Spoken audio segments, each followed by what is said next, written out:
Hello, my name is Kayla Horning, and I'm here to talk to you today about the emotional influences on learning. This is information and practical application of the skills we'll be talking about. So how does emotion impact learning? According to a video titled How Emotions Impact Learning in 2016, there is no aspect of learning that doesn't involve emotions. In fact, for most, the emotional components is the largest part. For our kiddos, kindergarten through 12th grade, they are extremely emotional. I work with high schoolers, specifically 9th and 10th grade, and I noticed throughout the semester that they are very emotional. The smallest things can elicit a large response, and their main focus just isn't on school. They're at an integral part of their lives where they're experimenting, they're learning how to regulate themselves and their emotions, they're finding who they want to be and what's important to them. And typically, learning and school are not the most important things in their lives, as much as we wish it could be. But it is our responsibility as educators to establish good social emotional learning and promote intellectual growth and engagement in our classroom. Emotional and learning go hand in hand and cannot successfully be implemented without the other. Now, this isn't something I just made up. There is science behind it. Just as a gardener knows that plants need a variety of things to be able to grow to their full potential, sunlight, soil, nutrients, water, why do we think that people are different? We, just like plants, have many things that we need in order to be able to grow to our full potential. There was a study done on mice to focus on a positive home environment versus a negative and neglectful home environment and how that may be affecting their learning capabilities. So for the positive home environment, when giving a stimulating environment, lab mice had almost 10,000 brain connections compared to when they were raised alone and they only had 7,500 brain connections. That's a pretty significant difference. The positive home environment mice also performed better on tasks such as learning new mazes. We also had some folks follow children who were in orphanages to their adoptions. And when they were adopted, their intelligence levels increased. The amount of intelligence increase was dependent on how much positive stimulation and interaction was provided in the new home setting. The children that stayed in the orphanages or maybe got adopted and didn't have as much stimulation and interaction didn't have as good of results. We can discern from that it is integral to our intellectual growth to have a positive environment at home and in school. Scientists have learned that healthy emotional experiences are at least as important as learning experiences in building healthy brains and providing a solid foundation for growth and development. This focuses on the hippocampus. The hippocampus is a part of the brain that is responsible for creating memories. It is hugely important to learning, but it also regulates our emotional reactions to everyday events. These are in the same part of the brain, so they already are going hand in hand. According to Kim and Bellman from 2015, structurally, humans and animal studies have shown that stress changes neuronal morphology, suppresses neuronal proliferation, and reduces hippocampal volume. Basically, that means that when under extreme stress or repeated stress, the hippocampus actually shrinks. When the hippocampus is filled with positive emotions, it actually swells with good nutrients and good fluids. Whereas under stress, it actually releases chemicals that are toxic to the brain. And I think this is something that teachers need to think about, not just for their own students, but for themselves. This is why self-care is hugely important in teaching, because we're under a lot of stress. And in order to relieve that stress and allow our hippocampus to plump back up, we have to take a break every now and then and take some self-care. So how does emotion impact learning? In a broad sense, there are two different types of emotions, positive and negative. And both of these categories elicit a different response from the person that is feeling the emotion. For instance, if someone's feeling a negative emotion, such as anxiety, anger, or fear, they tend to focus on either the fight, flight, or freeze response. And you might have heard that before in life-threatening situations, that you either have fight or flight. So in the classroom, fight would be engage. So this could be in a variety of ways. Flight would be run or avoid, freeze, stay still, and not be noticed. Whereas if the student were feeling a positive emotion, they may engage positively, answer questions, and show intellectual growth and curiosity. So how does this translate directly to a classroom? A student that doesn't understand a lesson is afraid of failure, has something else going on at home or in their personal life.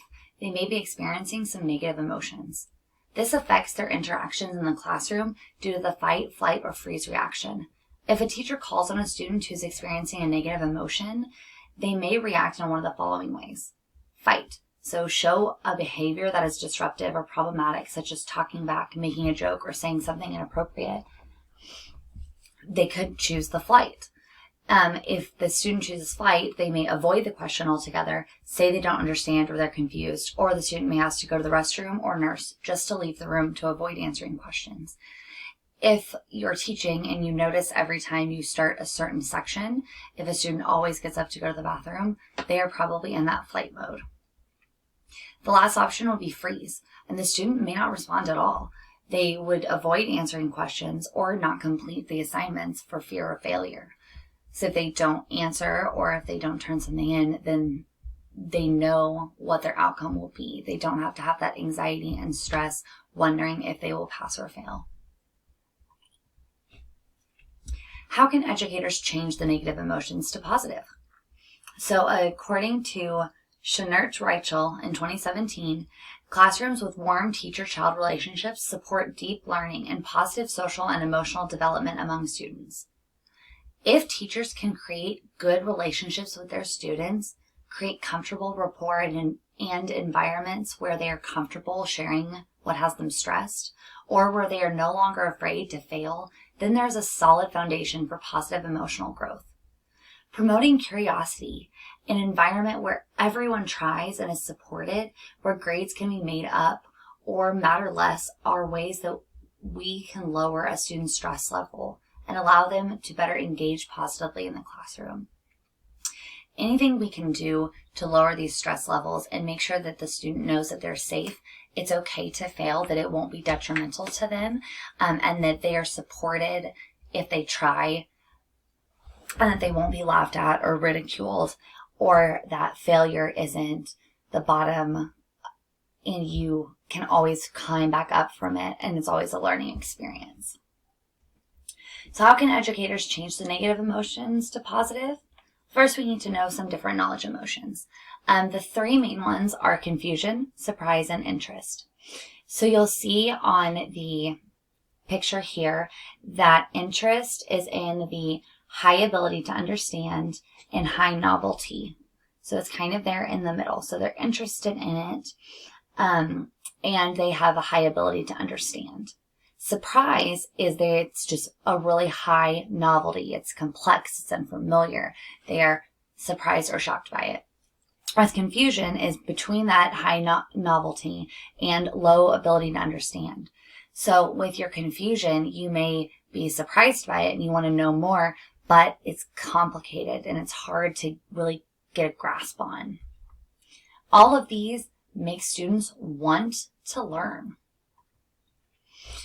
So both surprise, confusion, and interest get people's attention and make them engaged.